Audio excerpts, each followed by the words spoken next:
ఆరోగ్యశ్రీ కింద వైద్యం బంద్, ఆసుపత్రుల ఆగ్రహం. 10 లక్షలకు పెంచానంటావ్ కానీ ఆసుపత్రులు తలుపులు మూస్తుంటాయి. హరీష్ రావు విమర్శలు. 1400 కోట్లు బకాయిలతో ఆరోగ్యశ్రీ కష్టాల్లో ప్రభుత్వం వెంటనే స్పందించాలి. హరీష్ రావు. ఆరోగ్యశ్రీ నిధుల విడుదల చేయాలని డిమాండ్. హరీష్ రావు హెచ్చరిక. ప్రైవేట్ కాలేజీలు, ఆసుపత్రులు బంద్ చేస్తామంటున్న పరిస్థితి. పాలనపై హరీష్ రావు ఫైర్. ఆరోగ్యశ్రీ నేను 10 లక్షలకు పెంచిన అంటూ ఏం చేసినాడు ఆయన?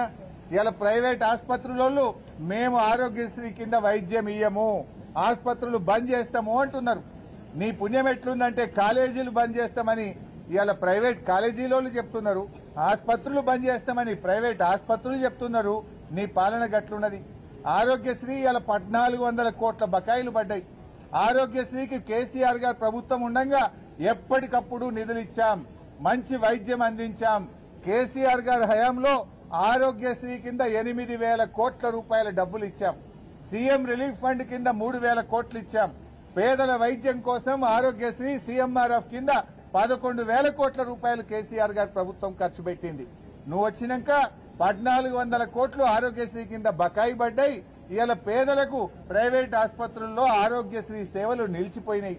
సిగ్గుపడాలి నువ్వు. ఇప్పటికైనా ఆరోగ్యశ్రీ నిధులు విడుదల చేయి, పేదలకు వైద్యం అందేటట్టు తక్షణమే చర్యలు తీసుకోవాలని చెప్పి ప్రభుత్వాన్ని మేము డిమాండ్ చేస్తా ఉన్నాం.